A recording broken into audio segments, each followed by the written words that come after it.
lasting consequences for the Baker empire. The woman, Jessica Hahn, claims that she had been sent to the hotel under the pretense of watching Jim's children. Subsequently, she was allegedly drugged and coerced into having sex with him by PTL Club co-host John Wesley Fletcher. Jim denied these allegations. Not long before Tammy went into recovery for pneumonia and dependency on prescription drugs, John Wesley Fletcher was fired from PTL. Not long after, a woman claiming to be Hahn began calling PTL requesting money to pay for medical bills because her health was in decline after an encounter with Jim Baker. Supposedly Hahn was paid hush money, but still contacted the Charlotte Observer in an effort to get the truth out into the world.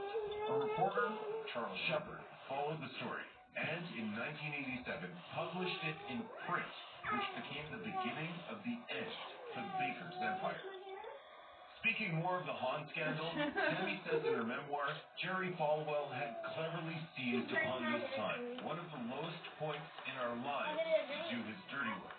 Jerry Falwell was a preacher known not only for creating the Moral Majority, a political Christian movement during the Reagan era, but also for creating Liberty University, a college based on fundamental Christian principles. When Falwell learned the Hahn story was about to break, he offered to step in and take over PTO. Against Tammy's wishes, Jim agreed and stepped down. According to Tammy, Falwell wanted to destroy PTL because he was trying to help Bush win the White House and was worried PTL would support Pat Robertson, who was considering a run for president.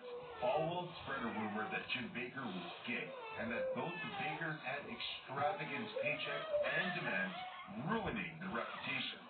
Then Falwell began dismantling the company, laying people off and getting rid of property. According to the Belleville News, PTL filed for bankruptcy in 1987, and in 1988, Jim Baker was, quote, indicted for wire and mail fraud charges as part of an IRS investigation. In 1989, Jim was convicted and sentenced to 45 years in prison. According to Religion and Politics, investigations revealed that Jim had been misappropriating funds raised for Heritage USA to pay large salaries and bonuses in addition to overselling lifetime partnerships to the park. The problems in Tammy and Jim Baker's marriage started long before Jessica Hahn, fraud claims, and Jim's imprisonment. In her memoir, Tammy explained the reality of their marriage after the birth of their second child and the expansion of Heritage Village. A deep and profound separation of souls had begun to take place. We were two people living separate lives. She goes on to say that this separation led her to have an emotional affair with a man that made Jim jealous, and quite possibly led Jim to have an affair with Hahn in the first place. Scandal after scandal broke, and their life became a media circus. Per her memoir, Tammy's religious beliefs told her that, quote, God hates divorce. But in 1992, she gave up and filed for divorce from Jim while he was in prison. Many people thought she was wrong to leave him while he was in prison, but she stated, how cruel it would have been for me to have waited until he walked through those prison doors, happy and filled with dreams. My task is almost complete. According to her memoir, Tammy met her second husband, Ro Metzner, through Jim. The Bakers enlisted Metzner, who was a professional contractor known for building churches, to help build Heritage USA. After Tammy's divorce from Jim was finalized, she and Ro struck up a friendship. At the time, Metzner was also married, but revealed to Tammy he and his wife were separated and also getting a divorce. According to the ledger, within a year, she married Metzner, I'll go back. who also had recently divorced and filed for bankruptcy. Ro lost millions of dollars on Heritage USA. Both Tammy and Ro were rebuilding their personal and professional lives after the fall of PTO.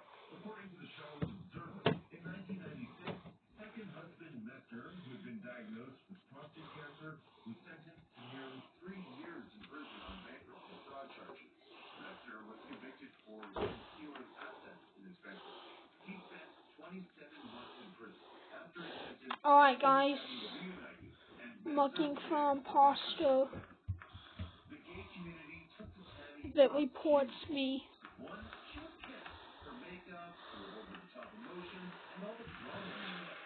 Two, the community acknowledged her for being overseeing a person. Thank you for watching guys. But thirdly, and Make sure to hit the like button and subscribe. I complete the task. Bye.